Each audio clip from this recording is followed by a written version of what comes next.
Hola, buenas tardes a todas y a todos. Queremos agradecer la participación del secretario del Seccional Capital, Mariano Dalman, y del secretario general de la Mesa Directiva Nacional, Pablo Flores, y por intermedio de ellos a todos nuestros compañeros, dirigentes y militantes de esta organización sindical, en la que están participando en este acto homenaje del paso de la inmortalidad de Eva a 70 años. Para eso queremos dedicar un tiempo de reflexión para pensarla y repensarla a Eva por toda su historia y todos los lugares que ocupó en nuestra vida social, en nuestra sociedad, y a su vez a ella como dirigente política, ¿no? Como una mujer en la política. Y para esto invitamos a la historiadora y docente Julia Rosenberg, autora del libro Evita y las mujeres, una historia de irreverencia. Bueno, bienvenida, Julia.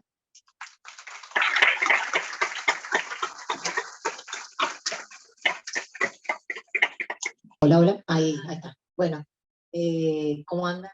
Muchas gracias por la invitación al secretario general, a las autoridades, a Lorena particularmente, que me tuvo mucha paciencia. Estoy muy contenta de estar acá, me parece que no hay mejor manera de homenajear a Eva Perón que en un sindicato, y que conversar con compañeros y compañeras en un sindicato, así que nada, estoy muy agradecida de esta semana tan importante, ¿no? para los militantes peronistas. 70 años de la muerte de Eva, del paso a la inmortalidad, decimos en verdad. Así que bueno, muy contenta, y voy a contar un poco cuál es el recorrido, ¿no? Que venimos junto con otras compañeras pensando alrededor de la figura de Eva, investigando alrededor de su figura, de su obra, ¿no? Porque hay como, no sé si lo notaron, pero en este 70 aniversario es como si volvieran a florecer narrativas sobre la vida de Eva, sobre Eva, que ponen en eje y ponen en el centro la muerte de Eva, ¿no? El cuerpo y lo que han hecho con ella después de muerta. Y en las narrativas que estamos queriendo construir en los últimos años, en verdad lo que ponemos de relieve es otra arista, que tiene que ver con su vida política, ¿no? Con lo que ha hecho ella en vida, y recordarla en vida. Recordarla en vida y recordar lo que hizo, no solamente desde el rol de la bandera de los humildes, ¿no? Que es lo que ella ha hecho fundamentalmente, lo que en la época se conocía como ayuda social, ¿no? Esto de repartir sidra, pan dulce, juguetes, de hacer hogares.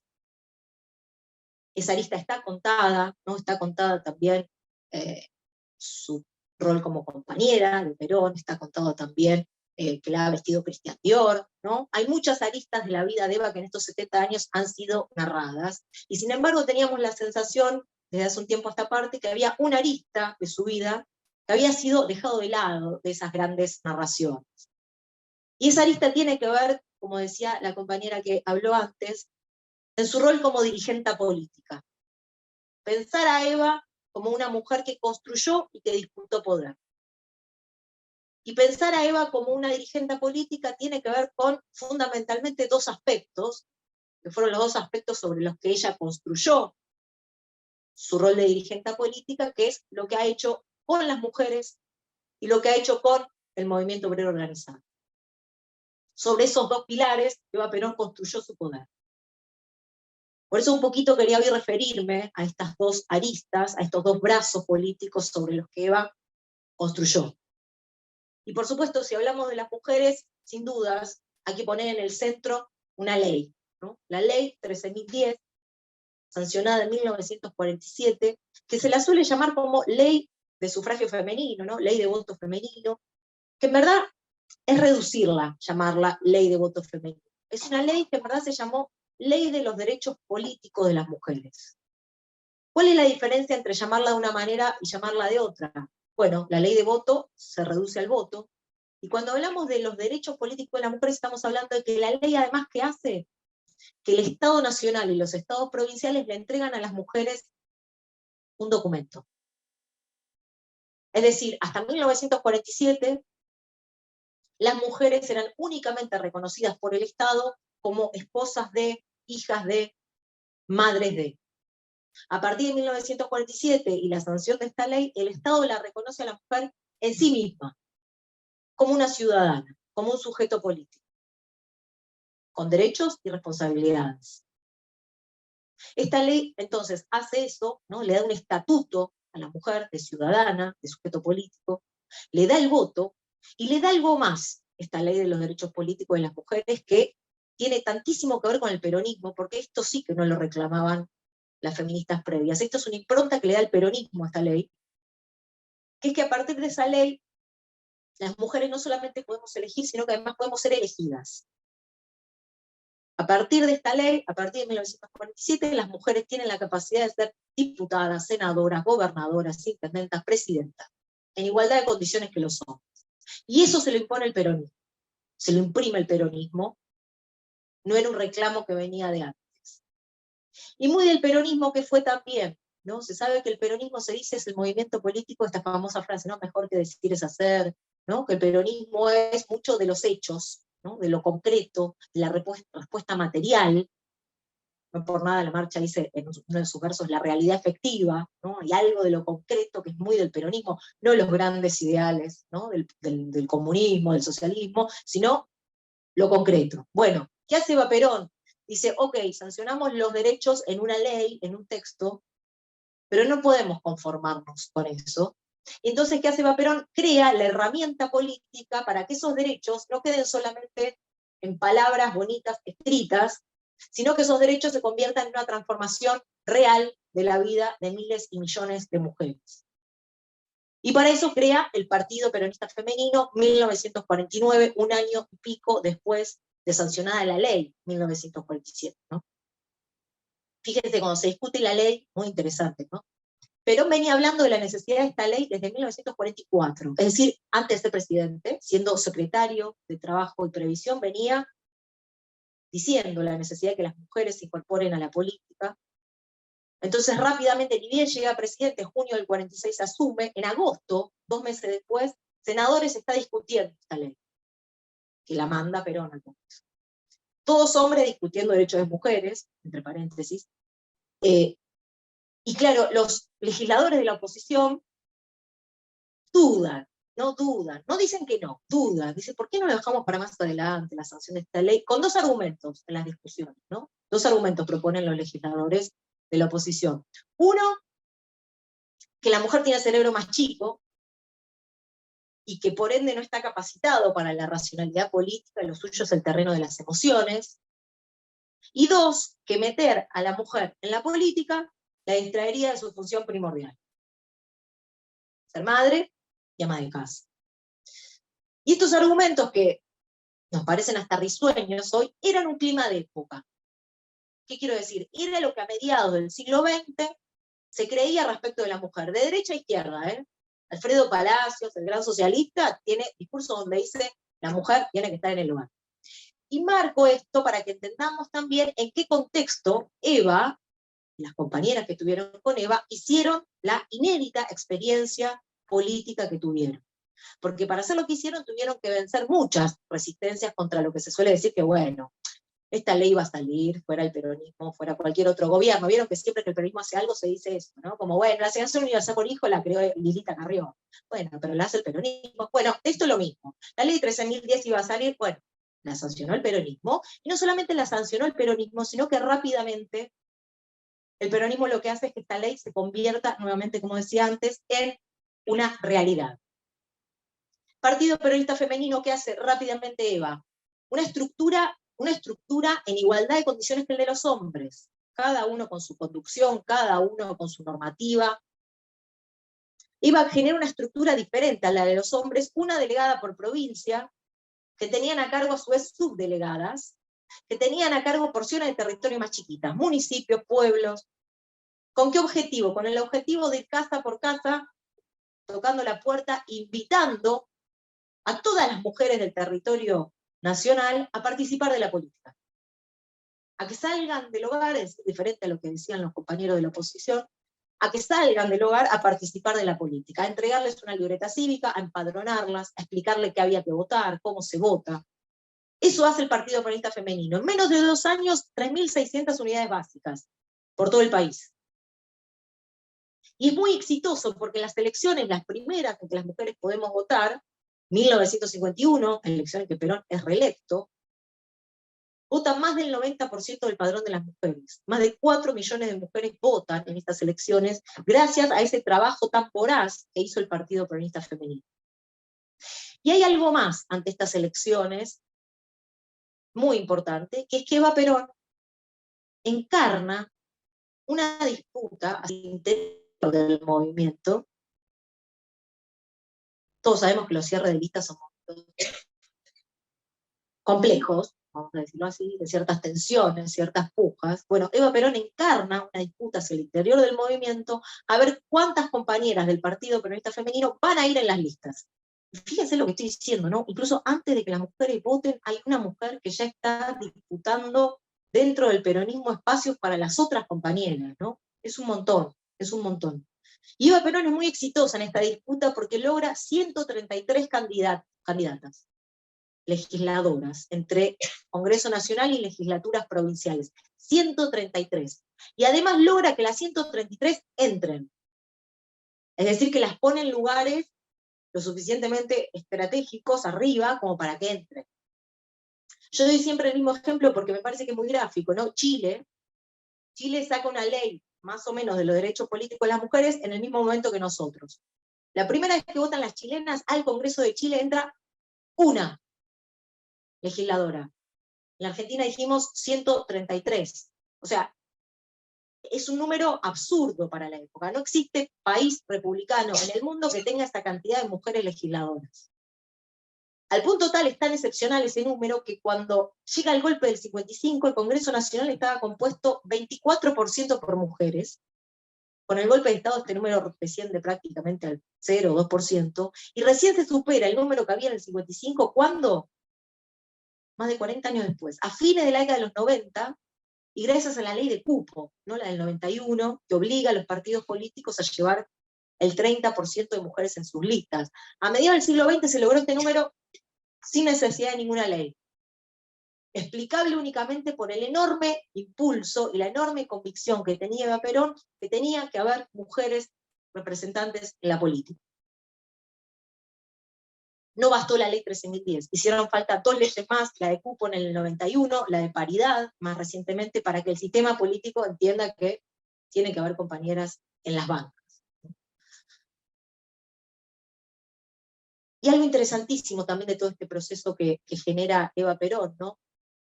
Claro, ¿quiénes son estas 133 primeros legisladores? ¿Quiénes son estas mujeres? Y ahí hay una ruptura enorme que genera Eva respecto de lo que venía siendo el feminismo de la primera mitad del siglo XX. Un feminismo que Marisa Navarro, una de las grandes biógrafas de Eva, lo llama feminismo letrado. ¿Qué quiere decir feminismo letrado? Feminismo de élite, feminismo de clase, feminismo de minorías, ¿no? Un feminismo universitario, vamos a decirlo así. Claro, Eva Perón genera una ruptura muy grande en el sujeto al que convoca a participar de la política. Eva Perón crea un sujeto político ahí donde no lo había. Las amas de casa, las mujeres trabajadoras. Mujeres a las que nunca nadie les había hablado, ni los partidos políticos de los hombres, ni los feminismos letrados. Es a ellas a quien convoca Eva Perón a participar de la política. De las 133 primeras legisladoras, no hay ninguna de las élites, de doble apellido. Son todas mujeres docentes, empleadas de comercio, trabajadoras del Estado. Es con ellas con quienes Eva Perón quiere construir. Cuentan las anécdotas que cuando Eva Perón la llamaba para decirle, che, vas a ser candidata a diputada o a senadora, no querían saber nada. No querían saber nada, ¿no? Primer argumento, es el terreno de los hombres, la política. Entonces, no queremos saber nada de eso. El segundo argumento, que vayan las universitarias, que son las que están preparadas. Y Eva Perón le decía, no, ustedes son las que están preparadas para representar.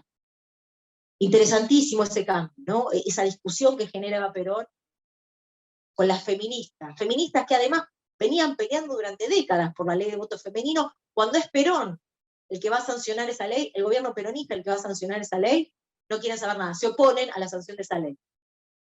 Es decir, fue más importante su antiperonismo que aquello por lo que venían peleando durante décadas.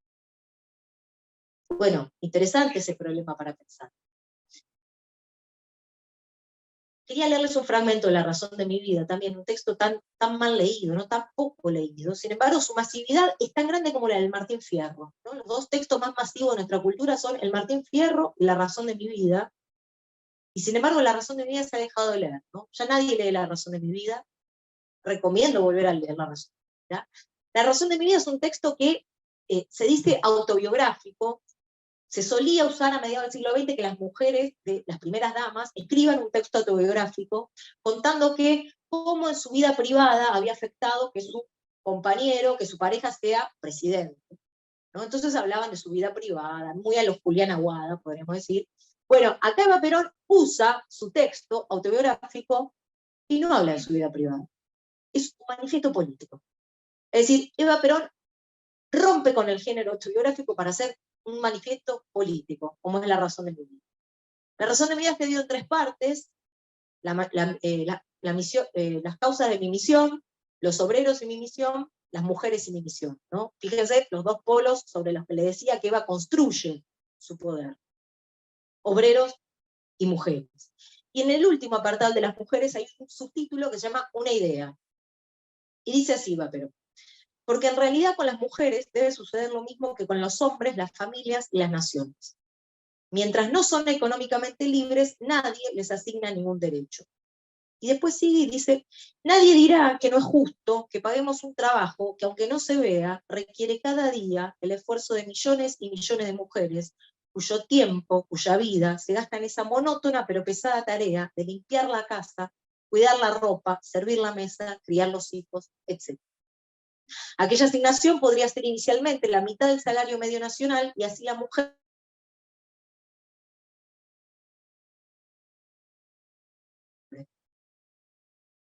Es decir, hace 70 años Eva Perón escribía en un libro, publicaba en un libro, que aquello que hoy empezamos a nombrar como tareas de cuidado tienen que ser tareas remuneradas.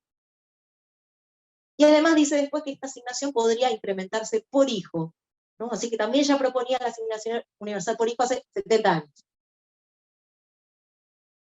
Es una avanzada increíble lo de Eva Perón, ¿no? Es una avanzada increíble, y además que se haya podido sostener durante tanto tiempo que Eva Perón era conservadora, porque hablaba de Perón. Y sí, claro, Perón es el conductor político, ¿cómo no va a hablar de Perón? ¿No?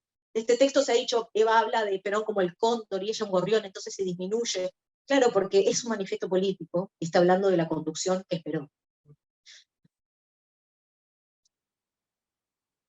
Y quería leerles otra parte de La razón de mi vida, donde Eva Perón está hablando de que Perón busca el punto medio, ¿no? El equilibrio, que a diferencia del comunismo y del socialismo que buscan la lucha de clases, el peronismo no, dice, busca un equilibrio entre patrones y trabajadores. Y dice ella, maliciosamente, yo, sin embargo, por mi manera de ser, no siempre estoy en ese justo punto de equilibrio, lo reconozco. Casi siempre para mí la justicia está un poco más allá de la mitad del camino, más cerca de los trabajadores que de los patrones. Es que para llegar a la única clase de argentinos que quiere Perón, los obreros deben subir todavía un poco más, pero los patrones tienen mucho que bajar. Lo cierto es que yo que veo en cada obrero a un descamisado y a un peronista, no puedo ver lo mismo si no está bien probado en un patrón. Soy sectaria, sí, no lo niego, y ya lo he dicho. Mi sectarismo es además un desagravio y una reparación. Durante un siglo, los privilegiados fueron los explotadores de la clase obrera. Hace falta que eso sea equilibrado con otro siglo en que los privilegiados sean los trabajadores. Y me interesaba traer esta cita porque, claro, de nuevo, ¿no? Eva Perón hace del movimiento obrero organizado una bandera permanente, ¿no? Ustedes saben que en ese entonces el peronismo estaba dividido en 3 ramas: el Partido de los Hombres, el Partido Progresista Femenino y la CGT. Del 48 al 52, Eva conduce 2 de las 3 ramas. El Partido Progresista Femenino, que lo condujo siempre, y la CGT, porque el secretario general de la CGT en esos 4 años es José Espejo, que es un hombre que responde directamente a Eva Perón. Es un hombre de Eva Perón, al punto tal que cuando muere Eva, a Espejo lo desplazan, ¿no? Al poquísimo tiempo. Es decir, Eva conduce 2 de las 3 ramas, y Marisa Navarro, esta biógrafa que les venía comentando, dice lo siguiente: no hay dudas de que para la construcción de poder que Eva tenía hacia el año 51, agreguémosle a todo esto la fundación, Si hubiese sido hombre, la candidatura a la vicepresidencia naturalmente le hubiese correspondido, porque no había persona más poderosa que Eva Perón que Perón, ¿no? No había. Entonces no hay duda de que esa candidatura le hubiese correspondido. Claro, y Eva da otra disputa ante esta elección del 51, que dijimos antes, ¿no? Fue muy exitosa en la de las legisladoras, pero no es exitosa en su propia candidatura. Su propia candidatura, que también fue narrada como, no, ella no lo ambicionaba, ella era tan buena que hasta renunció a eso. Y sin embargo, lo vemos desde hoy y decimos, ella buscó esa candidatura, la alimentó esa candidatura, ella quería ser vicepresidenta. Y está bien que así sea, digamos, no hay nada malo que una mujer ambicione ser vicepresidenta, al punto tal claro que el acto del 22 de agosto, organizado por la CGT y por el Partido Comunista Femenino, donde le van a pedir a Eva que sea vicepresidenta, es un acto que ella articula, ¿no? Ella está detrás de ese acto. Y sin embargo encuentra un freno Eva, y le ponen un freno a Eva, que también, ¿no? Siempre se dijo, estaba enferma. Sí, estaba enferma. También lo cierto es que quien finalmente es candidato a vicepresidente en esa fórmula es Quijano, que estaba gravemente enfermo al punto tal que muere en abril del 52, 3 meses antes que. Entonces lo de la enfermedad ahí empieza a dejar de ser un argumento tan cierto, ¿no? ¿Qué es lo que pasa entonces con su candidatura, ¿no? ¿Por qué no puede ser Eva candidata a la vicepresidencia? Bueno, solo podemos tener interpretaciones al respecto, no es algo del orden de lo que nunca vamos a terminar de decir, hay un documento que dice esto, ¿no? O siempre van a quedar del orden de las especulaciones. Lo que sí me parece, que estamos en condiciones, 70 años después de pensar, es que efectivamente en el mundo no había mujer vicepresidenta, ¿no? Es decir, hay efectivamente un límite que se le pone al avance de la mujer. Era una osadía muy grande la de Eva, la de soñar con la vicepresidencia, que le pone un límite a una mujer ocupando roles, pero también, y a mí me gusta pensarlo así, creo que efectivamente es así, por ser Eva la representante del movimiento obrero organizado, Eva representaba para el peronismo las aristas más radicalizadas del peronismo. Entonces me parece que también su imposibilidad, el límite que se le impone a su candidatura, también tiene que ser leída en esa clave. Como límites que le ponían no solamente las Fuerzas Armadas y la Iglesia, sino sectores más conservadores dentro del propio movimiento que no querían el avance del movimiento obrero organizado dentro del gobierno. Y además Eva Perón era un enorme cuadro político que entendía la situación y decide bajarse. Decidió no tensionar excesivamente y decide bajarse. Claro, al poquito tiempo el intento de golpe de Estado, que ya sabemos, es neutralizado rápidamente, ¿no? Digo dos cosas más y ya voy cerrando y en todo caso abrimos la palabra. 1955, claro, 1955 fue un enorme disciplinamiento hacia todo esto, ¿no? Un enorme disciplinamiento hacia el peronismo en general.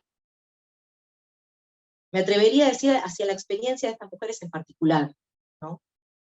La mayoría de estas primeras legisladoras van presas a partir de 1955, por más de 2 años muchas de ellas, acusadas de que traición a la patria, fanáticas peronistas y asociación ilícita. Van presas más de 2 años, y claro, para mujeres que habían roto estereotipos, mandatos, muchas de ellas contaron tiempo después que tuvieron que separarse porque sus maridos no soportaban que ingresaran a la política. Tuvieron que hacer todo eso y después presas políticas. O sea, el estigma era enorme. Estamos hablando todavía de la década del 50. Posicionémonos ahí. Bueno, eso lo que le generó, fue un enorme silenciamiento a estas mujeres. Mujeres que no volvieron a hablar de esa experiencia política hasta 20 años después. Y muchas de ellas ni siquiera lo volvieron a hacer. Imagínense lo que debe haber sido ser diputada en Santiago del Estero, en provincias del interior todavía más conservadoras, más tradicionales, y que después te castiguen siendo presa política. No, claro, no quisieron hablar más de esto. No quisieron hablar más de esto. Hay un silenciamiento, una invisibilización que se autoimpusieron después de esta experiencia política. Por supuesto, lo que hacen con el cuerpo de Eva también habla de ese silenciamiento, sin dudas, sin dudas. Quería decir una cosa más que me olvidé, porque también se suele decir mucho del peronismo, ¿no? Que los liderazgos personales, personalistas, que hay mucho de eso. Eva Perón genera estructura, tanto en la CGT como en el Partido Comunista Femenino, que la sobrevive. Eva Perón, en todos los ámbitos que les tocó construir, Partido Comunista Femenino, CGT, Fundación Eva Perón, construyó organización popular. El peor enemigo para Eva Perón es el individuo suelto. Organización popular en todos lados donde le tocó actuar.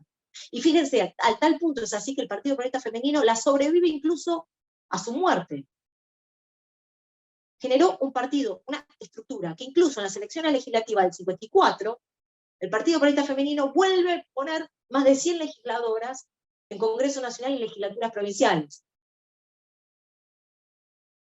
Es decir, interesante para pensar también esto que tanto se nos machaca, ¿no? El liderazgo personal, el populismo,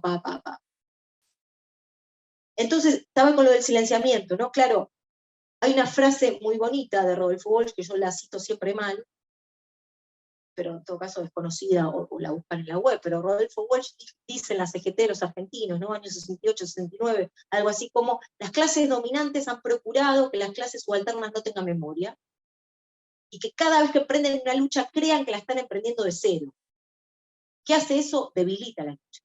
Porque si uno tiene un pasado, una tradición sobre la que montarse, bueno, tiene herramientas de las que aprender, ¿no? Tengo un mito en el que creer. Bueno, se buscó que esta experiencia de mujeres peronistas no se narrara, no se legara. Se les impuso a estas mujeres un silenciamiento y además se saquearon los archivos. No hay archivo del Partido Comunista Femenino.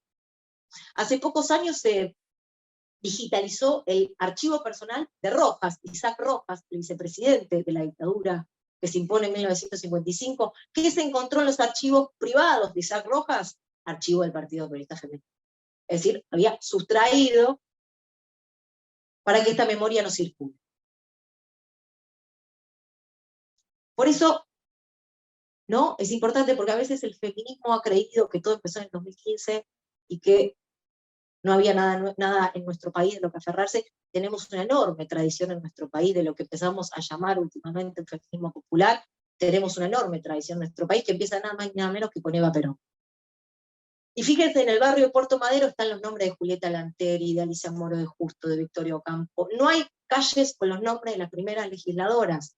Son nombres que no han quedado en la memoria popular. Son nombres que se nos sustrajeron.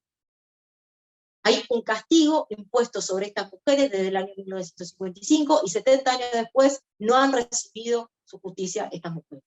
En cada presente que sigue sin reconocerlas, que sigue sin nombrarlas, el castigo se perpetúa. Por eso, y perdón que diga esto, ¿no? Pero por eso a mí me indigna tanto que se pongan millones de pesos en hacer una serie sobre Eva, donde se la vea a Eva muerta, y quieran poner de nuevo a Eva muerta, y el tema del cadáver, cuando hay tanto por hacer, tanto por reconstruir, porque también cuando se recorta tanto la figura de Eva, que por supuesto fue una mujer excepcional, y por supuesto hay que hablar de ella todo lo que haga falta, pero cuando se la individualiza tanto, lo que se está dejando de lado, lo que se está invisibilizando es la construcción colectiva que armó Eva. En todas partes armó construcción colectiva, en el movimiento obrero organizado, en el movimiento de mujeres. Y ese movimiento de mujeres que armó, insisto con esto, sigue estando invisibilizado. Sigue estando sin nombrarse. Entonces me parece que como militantes del peronismo tenemos una tarea enorme para hacer con estas mujeres, una justicia histórica que le debemos a estas mujeres, que es por lo menos traer sus nombres al presente. Traer sus nombres, recordar sus vidas, imponerles algo de justicia porque fue mucho lo que hicieron y pagaron un precio muy alto por eso que hicieron. Y no solamente por eso, sino porque me parece que también es un desafío interesante preguntarnos qué desafíos políticos tenemos en este presente para estar a la altura de semejante memoria histórica. Bueno, yo seguiría hablando, pero distribuimos un poquito la palabra y seguimos. ¿Te parece?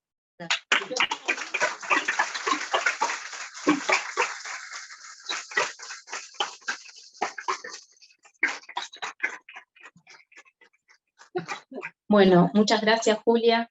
Antes de cederle la palabra a ustedes, nosotras humildemente, porque después de escucharte a vos, digamos, es humilde el aporte que podemos hacer a las reflexiones respecto de lo que dijo Julia. En primer lugar, quiero celebrar que estemos hoy todos acá juntos en este espacio de formación político-sindical, porque creo que son necesarios la construcción de estos espacios para pensar y para repensarnos si queremos construir un destino común como trabajadores y trabajadoras. Y en ese sentido me parece que es necesario conocer los orígenes y saber desde dónde partimos. Y creo que Eva para todos nosotros es un origen, es un punto de partida, porque fue trabajadora, porque fue sindicalista y porque fue la mujer que junto con Perón transformó la realidad de la Argentina entre los años 40 y 50. Y como contaba Julia, no lo hizo en soledad, lo hizo inmersa en un movimiento que es el peronismo. Y creo que Eva tiene mil y un caras, ¿no? Dicen las mil y una Evitas. Yo quiero rescatar esta tarde un poco lo que dijo Julia, una Eva en particular, que es esta Eva mujer, que se animó a construir poder, esta Eva que se animó a disputar lugares y que irrumpió en la política, en la escena política, logrando construirse, constituirse como dirigente. Y como decía Julia, Eva nos enseñó que eso no se hace en soledad, ¿no? Que se hace con otras mujeres, que se hace con mujeres organizadas en un partido, en el Partido Peronista Femenino, que lo hizo con trabajadores y trabajadoras organizados también en una central obrera. Es decir, hoy Eva nos muestra que la construcción es con el otro, que no se hace en soledad y que es al servicio siempre de todos, ¿no? Del pueblo. Cada uno tiene su Eva, yo quiero rescatar esta. Creo que, como les decía, hay mil y una Evitas, pero hay una que nos atraviesa a todos, ¿no? Que es la que compartimos todos, que es la Evita del pueblo. Es esta Eva que luchó, que dio su vida por los más humildes, por los necesitados, y por construir una Argentina que tenga justicia social, que no es otra cosa más que traer felicidad, bienestar y alegría a los hogares de cada uno. Creo que eso fue el peronismo, que eso fue Eva Perón, y que este tiene que ser el origen desde el cual nosotros construirnos como trabajadores y trabajadoras si queremos construir un destino común. Así que muchas gracias. Ahora le voy a dar la palabra a Agustina, que es la secretaria de Capacitación y Cultura. Hola. Bueno, yo quería agradecerles a todos por haber venido. También quiero hacer extensivo mi agradecimiento a nuestra expositora, a Julia, y también agradecer a Lorena por haber organizado este hermoso encuentro conmemorativo tan importante para las mujeres como para el sindicalismo en general. Ordenando y pensando un poco de las palabras que hoy quería decir sobre la figura y lo que representa Evita, de la lectura de sus discursos y de las notas, de las publicaciones, me pareció interesante poder compartir con ustedes algunas de las frases más destacadas y más conocidas, que son más que ilustrativas de la imagen, de la impronta, de lo que significa y significó Evita a la lucha y a la ponderación de la mujer. Más allá de haber marcado un cambio paradigmático en las políticas de materia laboral y social en nuestro país, Evita, una de sus insignias fue justamente la lucha por la igualdad de género y también por poner a la mujer en el mundo de la política. En una pequeña recopilación que hice de algunas de las frases que, bueno, obviamente me tengo que ajustar a mi tiempo de exposición, me pareció realmente maravilloso y envidiable que una joven haya sido tan contundente y demoledora de estereotipos, que se haya enfrentado, que haya sido tan valiente y osada haberse enfrentado a hombres de la clase oligárquica que, siendo apenas, por decirlo de alguna manera, una mujer de unos 20 y poco de años nada más. Es realmente para mí envidiable. Y bueno, y de las frases más poderosas que marcaron a nuestro pueblo, ¿no? Creo que debemos y podemos citar, en cuanto a la relación del rol de la mujer en la vida social y política, una de las más famosas y quizás también tan vigente, donde existe una necesidad, nace un derecho, como también hay otras que quizás son tan importantes y tan fuertes y contundentes, pero quizás no tan conocidas, como las que ahora quisiera leer, algunas nada más, porque la verdad que son muchísimas. Como mujer, siento en el alma la cálida ternura del pueblo donde vine y a quien me debo.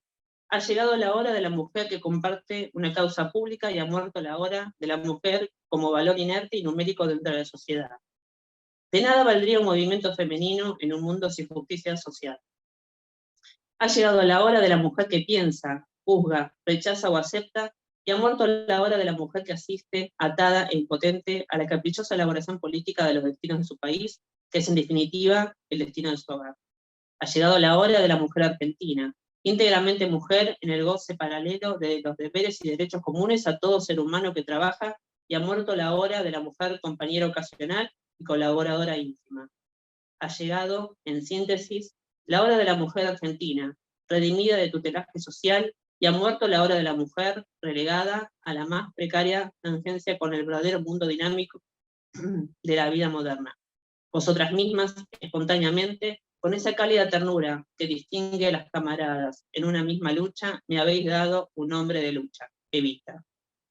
Prefiero ser solamente Evita a ser la esposa del presidente, si ese Evita es pronunciado para remediar algo en cualquier hogar de mi patria. La mujer del presidente de la República que os habla no es más que una argentina más, la compañera Evita, que está luchando por la reivindicación de millones de mujeres injustamente pospuestas en aquello de mayor valor en toda conciencia, la voluntad de elegir, la voluntad de vigilar desde el sagrado recinto del hogar la marcha maravillosa de su propio país. Si una mujer vive para sí misma, yo creo que no es una mujer o no puede decirse que viva. El hombre puede vivir exclusivamente para sí mismo, la mujer no. La muerte de Eva Perón hace 70 años llenaba de tristeza a todos los sectores populares que veían en ella la concreción de los sueños postergados, que sin haber ocupado cargo alguno hizo más que muchos funcionarios por los derechos de la mujer, de los niños, de los ancianos y de los trabajadores. Su participación en la política nos abrió el camino a todas las mujeres para poder pelear hoy en día cualquier cargo o representación a la par de cualquier hombre. Evita fue una adelantada en su época, fue una revolucionaria, y debemos recordarla con orgullo. Y no debemos olvidar también que nuestra participación en la política debe ser respetada y valorada, y también nos debe tener que poner a todos en la obligación, como militantes, de pelear por lo que sabemos y debemos luchar. Así que bueno, ahora estas eran mis reflexiones. Perdón si fui muy larga con la frase, pero había tanto realmente. Así que bueno, ahora le cedo la palabra a Fabiana.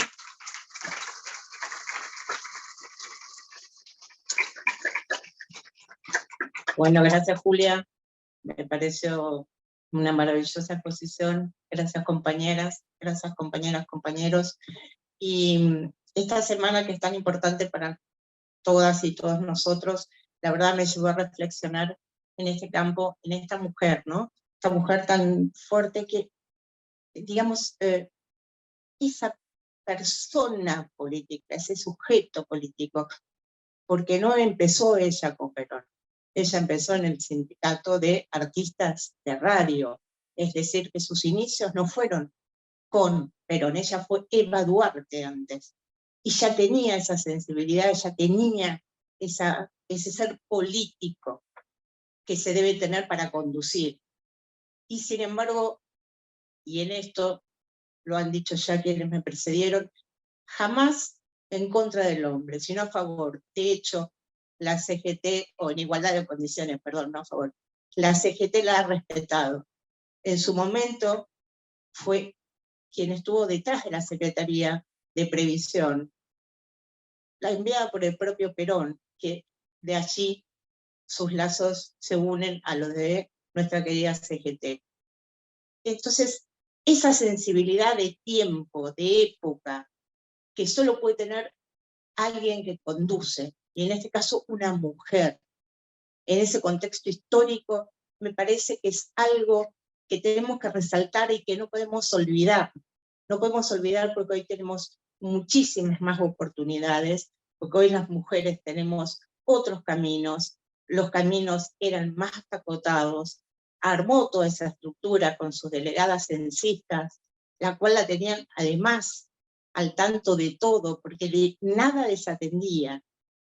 Entonces, esa pasión por la política, esa pasión por los que menos tienen, es de donde ella viene, donde ella nació, y esa fuerza para enfrentar a quien en ese momento oprimía al pueblo, me parece que son características que nos interpelan a ser cada vez nosotras más parte de lo que es la política, de lo que es nuestro sindicato, de lo que es el movimiento, y que cada vez tenemos menos razones para evitarlo o para escondernos detrás de no puedo. Digo, si se pudo esa mujer que dejó su vida en esa batalla, que fue una lucha, fue su sensibilidad quizás haya ayudado a que tenga este final tan precoz. Nosotras no podemos escudarnos en ello, tenemos que poner cada vez más nuestros sentimientos, nuestra pasión, nuestro amor por nuestro pueblo. Seguir adelante, trabajar organizadamente en nuestro sindicato y que cada vez seamos más las mujeres y que compartamos con nuestros compañeros los logros como lo venimos compartiendo desde que hemos asumido. Así que muchas gracias y dejo abierto a los compañeros, compañeras que hagan las preguntas que quieran a Julia.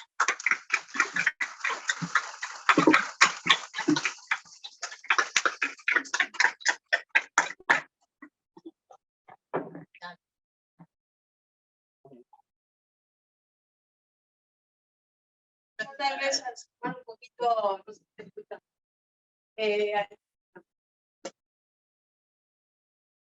Sumar un poquito a lo que decía Julia de a dónde apuntaba Evita, ¿no? Y esa claridad que era la claridad del peronismo, ¿no? De Perón. De la razón de mi vida apuntaba a las clases populares, al que había sido dejado de lado, al que menos tenía lugar como ciudadano o ciudadana. Y cuando vos relatabas eso, yo me acordaba, por ejemplo, de la gente, nuestras madres o padres o abuelos, que tenían el libro. De hecho, mi mamá lo tenía, y mi mamá no es una lectora. Yo creo que llegó hasta, no terminó de secundaria, pero lo tenía como un tesoro, no era algo que le pasaba a ella. Todas las personas que han vivido o le ha llegado el peronismo, es un tesoro, y tenía que ver con esto, creo. ¿A dónde apuntaba Evita? A la mujer que había sido relegada, a esa trabajadora. Así que me parece muy acertado darle la importancia y la trascendencia o el objetivo que tenía la razón de mi vida, que no era ni más ni menos que el objetivo de Evita, organizando a las mujeres, y el objetivo del peronismo, qué clase quería levantar y poner en igualdad de condiciones.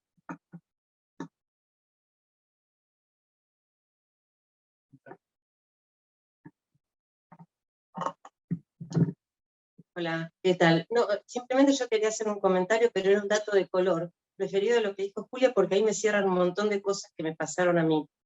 Cuando tuve que la otra vez hablar sobre el tema del Encuentro Nacional de Mujeres, me puse a buscar, a leer, a investigar, y era la primera vez que tenía que hablar.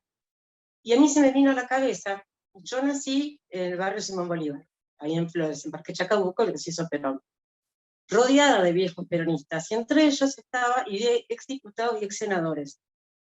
Y ahí estaba Lilian Gómez. Lilian Gómez justo no la acabo de nombrar, porque fue diputada por Santiago del Estero. Bueno, no la nombré yo en ese momento, porque ¿qué hice? Lilian creció. Yo de chica me acordaba todo lo que ella hablaba, porque era un personaje, se pintarrajeaba y hablaba de Perón y gritaba, y era un personaje, Lilian. Y empecé a googlear, y no encontraba nada. No encontraba nada. Y dije, claro, y ahora me cierro lo que era, vos sos científica, historiadora, y ahí nos estás dando la conclusión de por qué no hay nada. O sea, que no encontré nada y no la pude citar, y hoy la puedo traer acá. Me emociona porque hoy puedo hablar de ella, porque realmente existió. Es buenísimo, hermoso. Pero aparte por el tema... Y aparte, mira, me quiero hablar de algo que es más importante, que tenemos historia. Y que, o sea, cuando tenemos que buscar un punto de partida de dónde referenciarnos nosotras las mujeres y la lucha, estaban todas estas mujeres, y estaba, bueno, lo que hizo Evita, realmente la inclusión. Entonces referenciarnos y saber, bueno, no nacimos de un repollo, ¿tá? Y estaban esto, y si pudiéramos rescatar estas historias que fueron, a ver, epopeyas, apoteóticas, eran aventuras, todo lo que vos relatabas así de toda la segregación y la segregación que sufrieron fue real. Yo no me puedo acordar ahora, pero no hay nada, no encontré nada. Bueno, nada más. Sí, es tal cual, ¿no? Estamos ahora haciendo un trabajo sobre las legisladoras de la provincia de Buenos Aires, que sobre las provinciales todavía es más difícil, ¿no? Porque las nacionales, mal que mal algo hay, sobre la de las provincias es directamente imposible, ¿no? El año pasado se hizo un trabajo desde la Biblioteca del Congreso de la Nación, que digitalizamos los discursos de las legisladoras nacionales del 52 al 55 y se colgaron en la web. Y es una fuente genial, ¿no? Porque son sus discursos, son sus palabras, son los proyectos que presentaron, las ideas a las que le pusieron el cuerpo, así que por lo menos hicimos ese trabajito de poner a circular, poner a disposición sus discursos, ¿no? Que bueno, no es poca cosa, no es suficiente, pero por lo menos ahí están esos discursos, ¿no? Pero sí, efectivamente me parece que, tal como decís, ¿no? De lo que da cuenta esto es que tenemos una historia, que tenemos un antecedente, también de lo que es capaz el adversario, ¿no? También de lo que es capaz el adversario, porque si hay alguien que pensó una y otra vez al enemigo fue a Perón, ¿no? Todo el tiempo lo hizo, sobre todo en su texto Mi Mensaje, que es el otro libro, está pensando en eso todo el tiempo, ¿no? Y advirtiendo lo que efectivamente va a pasar 3 años después. Eva lo veía, ¿no? Y está escrito. Entonces me parece que esta historia también nos tiene que devolver eso un poco, ¿no? De lo que es capaz, que los derechos no se conquistan una vez y para siempre, que la historia no es ascendente, sino que está llena también de retrocesos y de marchas atrás, ¿no? Y de castigos. Y quería decir una cosita respecto a la razón de mi vida, que es que, claro, está esta famosa frase, ¿no? Que se gritó el 17 de octubre del 45, alpargatas sí, libros no, ¿no? De alguna manera dando cuenta, trabajadores y trabajadoras que ese día se movilizaron para defender a Perón, de que efectivamente la cultura letrada en la Argentina no había hecho otra cosa que hacer sistema, que hacer trama, con una forma de ejercer el poder que los había marginado siempre a los trabajadores y las trabajadoras. La cultura letrada en la Argentina hasta 1945 había hecho sistema con un poder y un sistema que había dejado de lado, que los había invisibilizado, que los había ninguneado a los trabajadores y las trabajadoras. Y me parece que entonces hay que entender a La razón de mi vida, justamente, un libro publicado por una mujer que no terminó el primario, como una forma incluso de querer interceder también en ese mundo. ¿No? Porque también se suele decir que el peronismo no tiene cultura, que el peronismo es bárbaro, que el peronismo es ignorante, que el peronismo no produjo pensamiento. El peronismo produjo uno de los libros más leídos de la historia argentina, además. El peronismo también fue una disputa en el pensamiento, en lo imaginable, en la palabra, en el discurso. Propuso nuevas palabras, propuso nuevas formas de entendernos. Y me parece que La razón de mi vida, Eva Perón también quiso disputar con la cultura letrada de siglos de la Argentina masculina, que además solo le hablaba a una clase, ¿no? Tan enorme es este libro. Me parece que por eso también tiene tanta incidencia en los sectores populares, ¿no? Porque era un libro que finalmente les hablaba a ellos, que los registraba a ellos, que decían, acá estamos, ¿no? Después de un siglo y medio donde solo se escribía para la serie. Bueno, La razón de mi vida es también eso.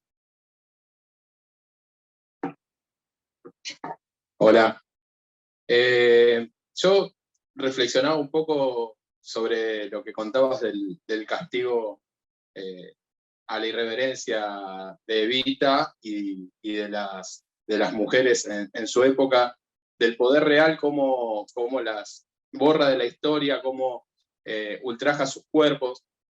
Pero pensaba, tal vez, capaz que Perón es el primer compañero del feminismo popular, porque varios años después, o sea, acá el general Perón va a tener una vicepresidenta, que después va a ser presidenta, que es Isabel Perón, y también está borrada la historia, también es castigada, presa de la dictadura, exiliada, la verdad que, y está borrada y demonizada también, porque parte de lo que ha sido la historia del poder es demonizar a Isabel, y lo que fue su gobierno en un momento, en un contexto de la historia de una disputa social fuertísima. Entonces me parece que, y más adelante, si seguimos ahí, también se tendría que contar después la historia de nuestras compañeras detenidas en los campos de concentración de la dictadura, historias de heroísmo enorme, de no delación, de andar encadenadas y no cantar quiénes sean sus compañeros,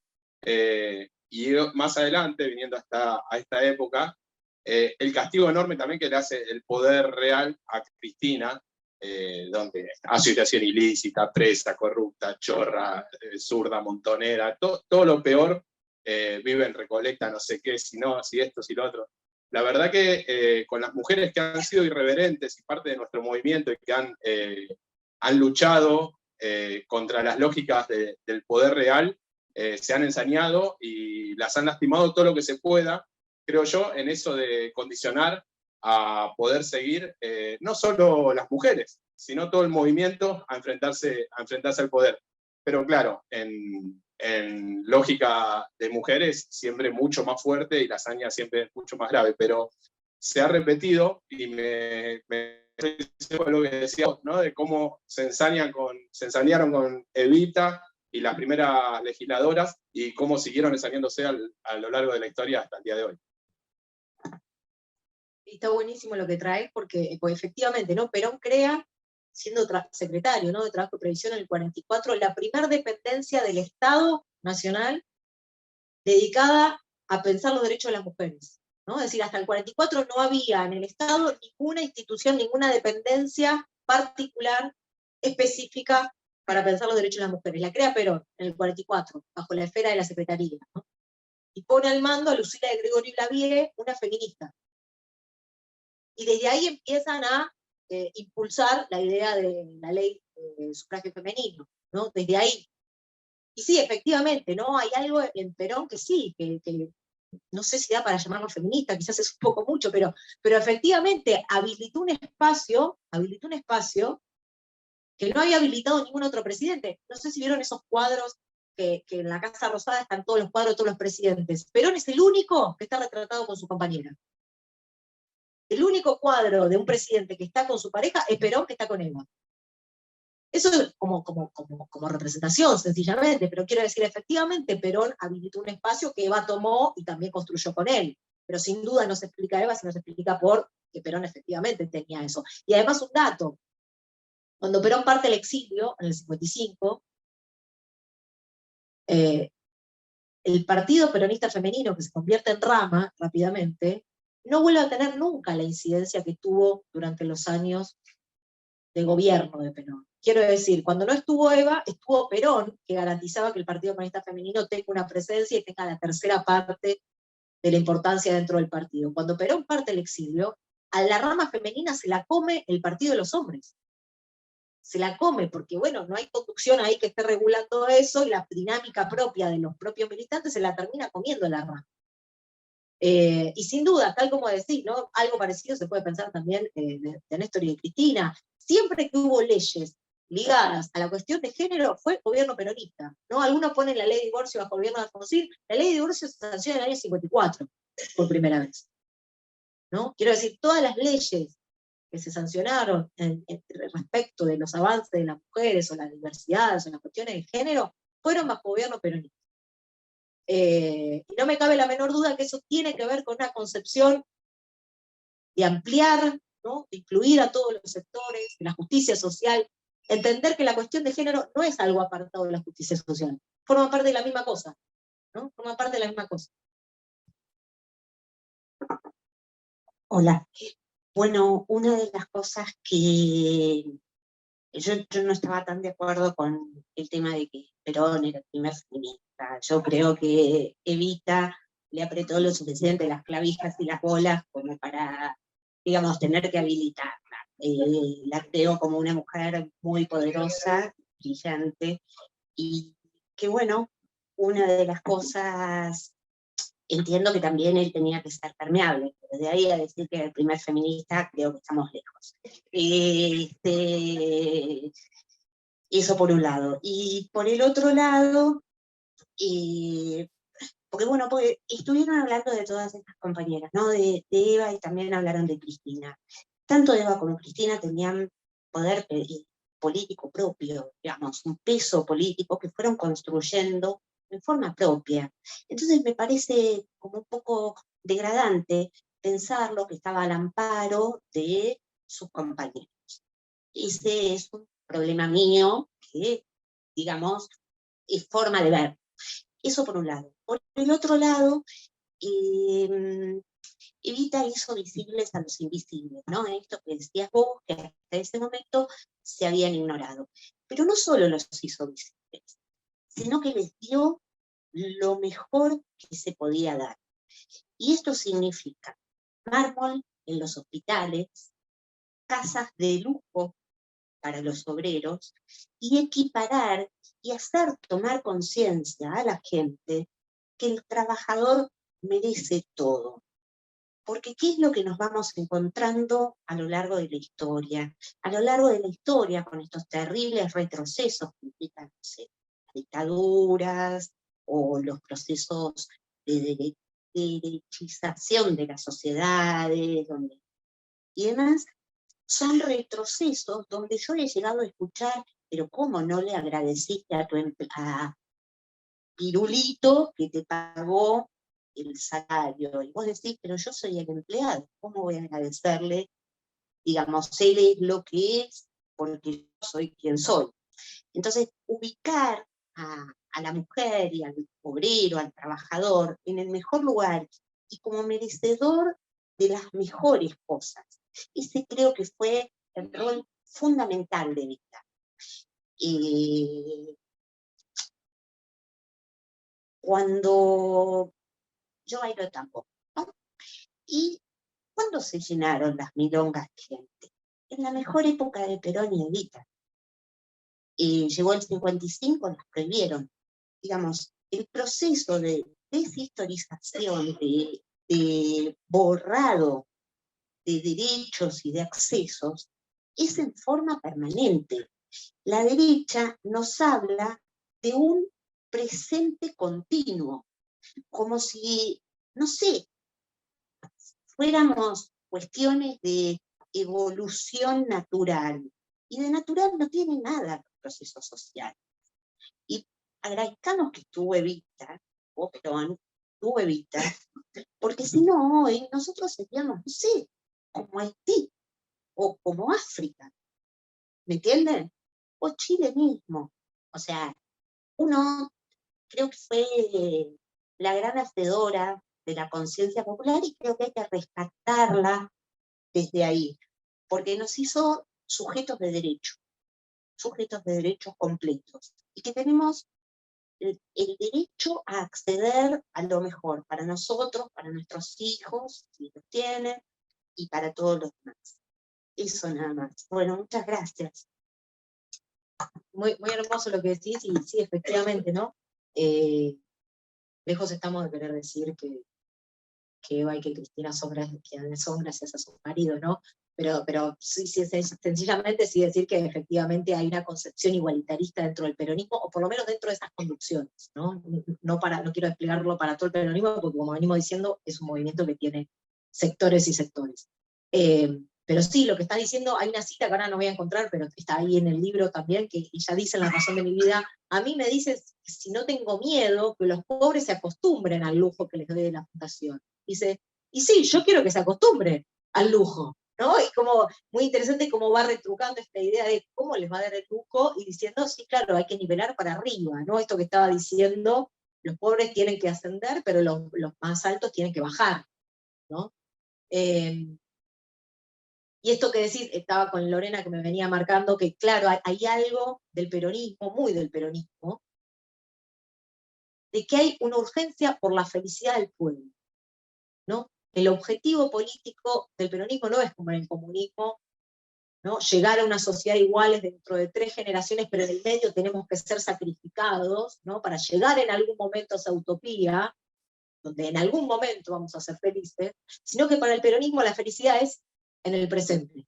Hay que remediar siglos de injusticias, siglos de sufrimiento, y para eso es necesario que los pobres y los mal poseídos sean felices ahora, no dentro de 3 generaciones de sacrificios, ahora, algo de una sensación de lo urgente, de una felicidad de lo urgente, ¿no? Hay una historiadora de cine, Clara Krieger, no importa, sacó un libro este año que se llama Cine y Propaganda, que trabaja con los documentales que se hicieron durante el primer peronismo, el Estado los sacaba como propaganda de su propio gobierno. Interesante el libro porque sobre todo repiensa la figura de Apol, ¿no? Que durante tanto tiempo fue pensado como el gran censor, el monstruo negro, y repiensa esa figura de otro lado, Y lo que dice ella, yo lo que veo en los documentales del peronismo, les recomiendo uno que vean que está colgado en la web, que es genial, que se llama Recuerdos de una obrera, son 10, 11 minutos, bellísimo, Recuerdos de una obrera, donde es una obrera, mujer, la que narra, ¿no? La que está transmitiendo la voz del Estado, una mujer obrera, ¿no?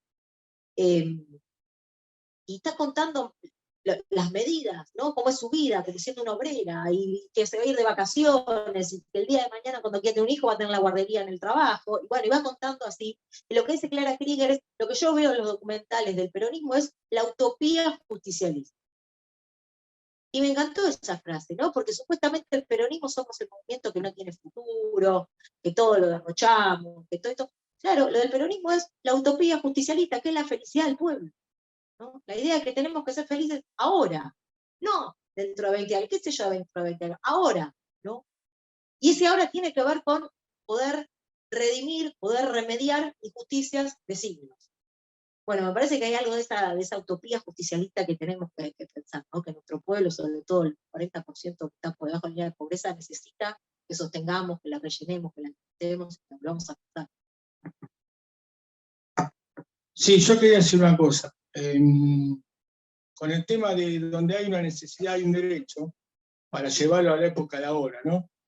Hace un mes que pasó desapercibido el presidente de, no sé si está el presidente o vicepresidente, uno de los dos cargos seguros, de la Corte Suprema, dijo, es falso que donde hay una necesidad hay un derecho. Y dijo que todas las necesidades existen si son financiables por el Tesoro Público. Ahí está consagrando ni más ni menos la Corte la filosofía del ajuste. Y esto lamentablemente no tuvo, la respuesta no se dio, la respuesta del Ejecutivo no existió, desde los estamentos orgánicos del Partido Justicialista la respuesta no existió, y uno sigue cediendo en el discurso, sigue cediendo en el lenguaje, y cuando uno cede en el discurso y cede en el lenguaje es porque ellos ya están adentro. Y yo creo que cuando yo te escuchaba con lo de las mujeres olvidadas, por ejemplo, Evita viaja cuando no está el Partido Peronista, cuando viaja a esa famosa gira de Europa, viaja con Lilian de Guardia, por ejemplo. No viaja con, digamos, con edecanes o como era una cosa muy de la época, que la lleva a todas las reuniones, sea de Pilar Franco hasta el Papa Pío XII, con todo lo que hasta Francia también, con todo lo que se entrevistó. Y eso también es un poco tarea, digamos, de todos nosotros editar eso, por ejemplo. Porque ahí uno se queda en la queja y si no pasa, digamos, un poco a la acción, porque eso pasa en todos los campos, por ejemplo. Yo, por ejemplo, tengo profundas diferencias con el feminismo burgués de la Ciudad de Buenos Aires, por ejemplo. Cuando lo digo me trae discusiones con las compañeras. Y la realidad es que muchas compañeras no entienden que el feminismo no es una ideología. El feminismo es la igualdad del hombre y la mujer, ningún sexo más que el otro, y nos complementamos en lo que es la sociedad. Y lo que tampoco se entiende es que los que son gorilas, antiperonistas, pongamos cipayos, nombres que no gusten, puede estar la IBE, puede estar el matrimonio igualitario, puede estar el cupo trans, y van a seguir optando por el antiperonismo, que eso también otra falla de dónde salen los derechos. Los derechos salen, como dijiste vos, porque lo da el gobierno peronista. No salen porque salieron del repollo, por ejemplo. Cuando vos citaste a Palacio era Palacio, lo que hoy, si yo le digo a un viejo socialista que era un facho, se escandaliza, pero era un facho, esa es la verdad. Que se llamara socialista es una anécdota nada más. Las leyes laborales eran de Palacio, son todas mentiras esas, porque como dijiste vos también, ¿no? Por la realidad efectiva que vemos a Perón no es una frase. Es un hecho. Yo quería también decirte que suena ofensivo en esta época que el peronismo son los derechos hoy. Eso da para romperse la cabeza viendo lo que está pasando hoy. Y Daniel Santoro, yo lo admiro bastante, Daniel Santoro es artista plástico, pero que a su vez habla y escribe. Y él definió una vez al peronismo como la democratización del goce. Es una expresión que para mí es sublime, por ejemplo, porque es que como Daddy Breva dice, ¿por qué nosotros no lo merecemos? ¿Y por qué lo merecen los otros? Bueno, Evita fue todo eso. Eso que dijo Cintia, las casas de lujo, era cierto, ¿por qué no se la merecía el trabajador la casa de lujo? Pero también no podemos con esa concepción nosotros tampoco podemos caer en el evitismo, porque no hay Evita sin Perón ni Perón sin Evita. Nosotros hay una expresión que no es nuestra, que lamentablemente las pocas cosas que me gustan a los norteamericanos, porque no me gusta nada de los norteamericanos, pero ellos tienen una expresión que son los padres fundadores, por ejemplo. Y yo creo que, por ejemplo, Perón y Evita son los padres fundadores, no hay ahí no hay ni género, porque es una unidad indivisible. Es una unidad indivisible que no hay otro, no hay uno sin otro, y no se puede, digamos, hacer esa contraposición, porque también en su momento los problemas que trajo, ¿no? Esa contraposición. Simplemente eso, gracias. Y sumo una cosa a lo que decía el compañero, ¿no? Lo de Rosenkrantz, claramente, ¿no? Es muy llamativo, es muy importante. El expresidente Macri se la pasa hablando de 70 años de peronismo, ¿no? Para hablar de la supuesta decadencia argentina, por responsable del peronismo. Yo creo que hay que hablar también de 70 años de antiperonismo, ¿no? Porque claramente la derecha hoy sigue queriendo discutir con Eva Perón para posicionarse ideológicamente. No tienen que ir hasta ella para posicionarse ideológicamente. Entonces, y además si uno ve la base argumental de la crítica y del odio a Eva, no es muy distinta a la base argumental que siguen sosteniendo hoy, ¿no? Esto del odio a los más pobres, ¿por qué alguien de una villa tiene un iPhone? ¿No? O sea, quiero decir, la base argumental es lo mismo, le cambiás el objeto, le cambiás la persona y sigue siendo exactamente la misma, ¿no? Entonces, de nuevo, con lo que decía antes, Eva pensó mucho al adversario. Me parece que quizás nos está faltando un poco a nosotros ese pensamiento del adversario, ¿no? Por dónde viene, pensar un poco más estratégicamente la política, ¿no?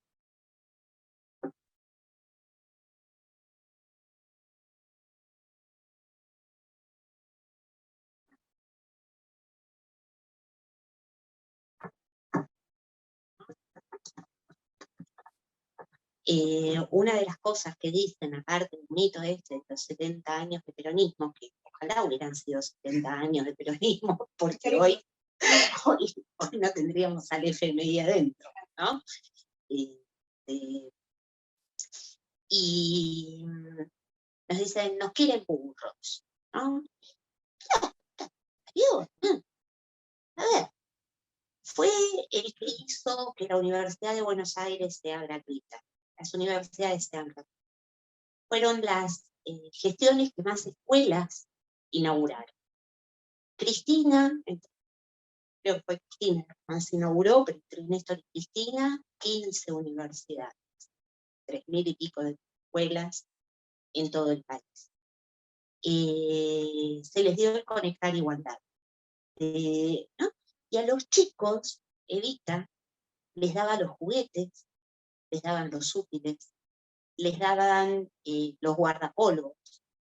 De ahí los chicos accedieron primero a las escuelas primarias, secundarias. Se fundó una universidad técnica. O sea, la flauta, una universidad técnica y federal que tiene sucursales, digamos, no sé cómo se llamarían, sedes, ahí está, sedes en todas las provincias, donde se pueden estudiar tecnicaturas. Eso no lo hizo nadie. O sea, realmente creo que sí, que hay cosas que tenemos que recuperar, y bien estoy de acuerdo con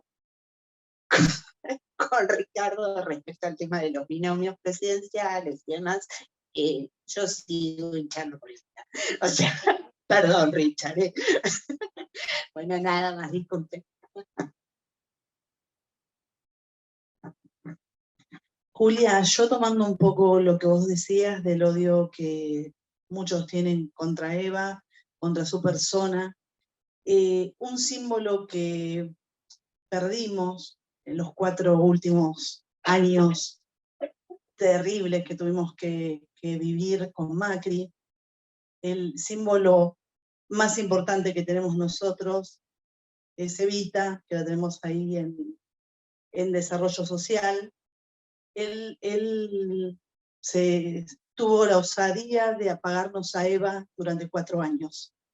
El otro día cuando marchamos, tantos compañeros y compañeras nos emocionábamos y recordábamos el día que volvimos a tener el poder, que ganamos las elecciones, cómo vivimos esa noche donde Eva volvió a estar como símbolo que nos representa a todos y a todas.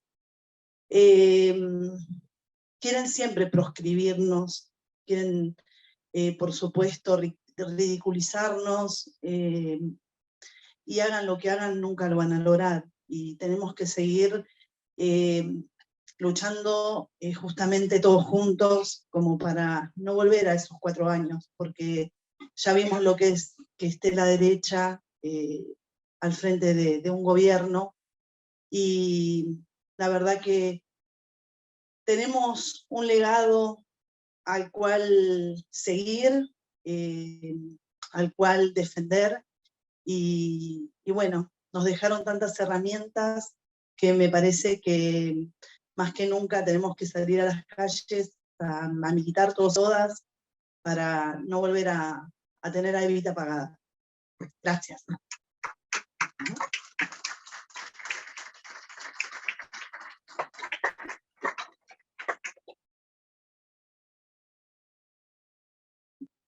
Bueno, si no hay más preguntas, agradecerles a todos ustedes, a todas, a todos por haber venido hasta acá, por darse este espacio, ¿no?, de reflexión por militar. Y muchas gracias a vos, Julia, que nos aportaste un montón de herramientas para pensar y repensarnos como trabajadores y como sindicalistas que somos de nuestro gremio AEFIT. Muchas gracias.